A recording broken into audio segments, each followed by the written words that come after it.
ఒకప్పుడు ఒక నిశ్శబ్దం సూర్యరశ్మి గడ్డి మైదానంలో విచారంగా మరియు ఒంటరిగా భావించే ఒక గుర్రం నివసించేది. అతని యజమాని చాలా కాలం క్రింద చనిపోయాడు.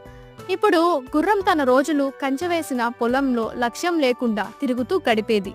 అతను దూరం నుండి ఇతర గుర్రాల సజీవ శబ్దాలను వినగలిగినప్పటికీ అతను వాటిని చేరుకోలేకపోయేవాడు. అతని ప్రపంచం చిన్నదిగా మరియు నిశ్శబ్దంగా అనిపించేది. ఒక ప్రకాశవంతమైన ఉదయం, ముఖ్యంగా పచ్చని గడ్డిని తడుముతున్నప్పుడు రంగురంగుల సీతాకోకచిలుక ఎగురుతూ సమీపంలోని డాండ్లైన్ పై అందంగా దిగింది. హలో అందమైన గుర్రం అని సీతాకోకచిలుక ఉల్లాసమైన స్వరంతో పిలిచింది. గుర్రం హవక్కైంది. సీతాకోకచిలుక మాట్లాడగలదని అతను ఎప్పుడూ ఊహించలేదు.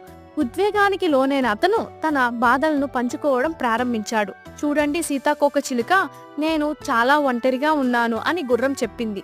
నాకు స్నేహితులు లేరు. నేను ఇతర గుర్రాలను వినగలను, కానీ ఈ కంచె కారణంగా నేను వాటిని చేరుకోలేను. నేను చిక్కుకున్నట్లు అనిపిస్తుంది. సీతాకోకచిలుక ఒక క్షణం ఆలోచించి మెల్లగా సమాధానం ఇచ్చింది. ప్రియమైన గుర్రం, మీ ప్రపంచం చిన్నదిగా అనిపించవచ్చు, కానీ అది అందంతో నిండి ఉంది. మీ చుట్టూ ఉన్న పచ్చిక భూమిని చూడండి. పువ్వులు, గాలి, సూర్యరశ్మి, మీరు జీవితం మరియు ఆనందంతో చుట్టుముట్టారు. కొన్నిసార్లు మనం విషయాలను చూసే విధానాన్ని మార్చవలసి ఉంటుంది అని చెప్పింది. సీతాకోకచిలుక మాటలకు స్ఫూర్తి పొందిన గుర్రం తల ఎత్తి చుట్టూ చూసింది. మొదటిసారిగా అతను శక్తివంతమైన అడవి పువ్వులు, సూర్యుని బంగారు కిరణాలు మరియు గాలిలో గడ్డి యొక్క సున్నితమైన సందడిని గమనించాడు. అయితే నేను తక్కువ ఒంటరితనాన్ని ఎలా అనుభవించగలను అని అడిగాడు. దయగా ఉండడం ద్వారా ప్రారంభించండి అని సీతాకోకచిలుక చెప్పింది. పక్షులు, కుందేళ్లు మరియు గాలిని కూడా పలకరించండి. స్నేహం తరచుగా సాధారణ హలోతో ప్రారంభమవుతుంది అని చెప్పింది. సీతాకోకచిలుక దూరంగా ఎగిరిపోయింది. గుర్రాన్ని లోతుగా ఆలోచనలో పడింది.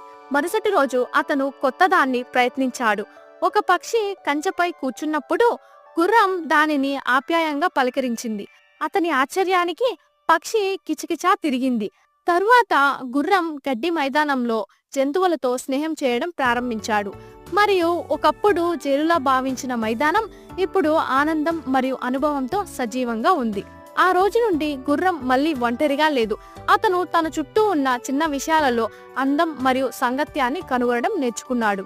ఈ కథ యొక్క నీతి ఏంటంటే, ఆనందం లోపల నుండి వస్తుంది.